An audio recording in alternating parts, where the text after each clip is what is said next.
He was the most deserving person ever to become president, and he may have been the most personally unsuited for the job. John Adams had a miserable presidency. It began on a gloomy March day in Philadelphia, 1797, at his inauguration. Everybody is very moved to see the great hero George Washington leave the stage. And John Adams writes that Washington gave him a look as if to say, well, I'm leaving, now you're coming in, see if you enjoy the job.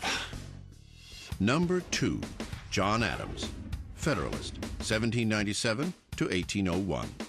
61 years old, from Massachusetts.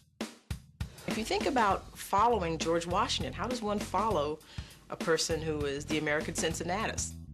Oh my God, can you imagine how poor John Adams must have felt upon succeeding to the presidency, to follow this man? He was Harvard educated, yet insecure, enormously ambitious, yet oddly humble. Adams is a wonderful character. I mean, you've got to love him. He's erratic. One day he's up, one day he's down. I think there may have been a little imbalance there in his system. He craved fame and power, but he always pulled himself back and said, no, I must make sacrifices for my country. Some days he thought he was on top of the world, and other days he thought he was just the lowest failure on earth. John Adams is a figure who was in many ways racked with self-doubt, at the same time enormously ambitious. Adams's personality was not suited to the presidency. John Adams certainly had the political pedigree to be president. He was a signer of the Declaration, a member of the Continental Congress, minister to France and England, and America's first vice president. And yet, as a leader of men, John Adams' management style was problematic at best. During his administration, Adams is heavily criticized for his pretentiousness as a man who was kingly in a way that George Washington never was. He was a very, very opinionated man, and he was sure that he was right and did not accept counsel as well as other presidents have. Adams was also prone to fits of anger, which he unleashed on subordinates. This is just not the way an effective executive deals with the people under him. 2 issues defined Adams' presidency: the XYZ affair and the Alien and Sedition Acts. Both were caused by a crisis in foreign affairs: the escalating war between England and France. By the time John Adams comes into office, the French are being particularly obnoxious. They are going through a period of seizing our shipping because they don't want us trading with her enemy, Britain. Hoping to quell the crisis, Adams sent a diplomatic team to Paris. That delegation was met with the demand for a bribe. This was reported back to the American Congress. Instead of referring to the Frenchmen who demanded the bribe by their correct names, they were simply referred to as X, Y, and Z. And so this became known as the XYZ affair. American public opinion raged against the French. Hawks screamed for war. Adams is not crazy about the French anyway. And so to be snubbed by the French like this, to be treated in effect like country bumpkins, must have offended Adams tremendously.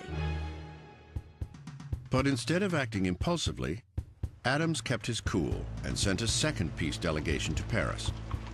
For this, the warmongers in Congress vilified him. Adams had the courage to stand against these men.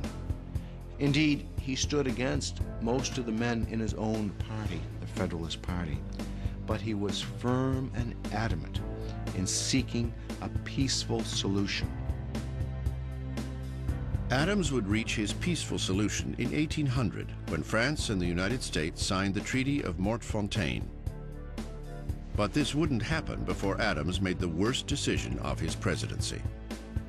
In the midst of our difficulties with France, there were a great many dissident voices within America. Men, newspaper editors, some politicians, who were voicing their distress with the policies of the Adams government. Acutely sensitive to criticism, Adams decided that the verbal attacks were seditious and dangerous to national security.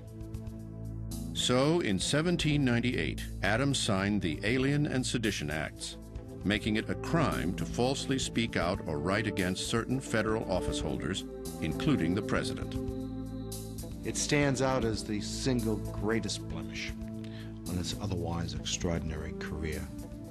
It fed into this image of Adams as the aristocrat, as Adams having this tinge of royalty, of arrogance. And the Alien Sedition Acts simply underscored what his enemies were already saying about this man. Sadly, Adams' support of the Alien and Sedition Acts overshadowed the treaty with France. But the importance of his diplomacy cannot be forgotten. It was a monumental achievement and one of those great turning points. For had we not made peace with France, had Adams succumbed to the pressure to go to war, the history of America would have been very, very different. Significantly, the threat of war with France was the impetus for the one legacy of Adams' presidency. John Adams is the father of the American Navy. It was Adams that understood that if America was to defend her shores, that it was necessary to have a Navy. By creating the Department of the Navy, Adams became the first U.S. president to add a secretary to his cabinet. But even the U.S. Navy could not save John Adams from himself.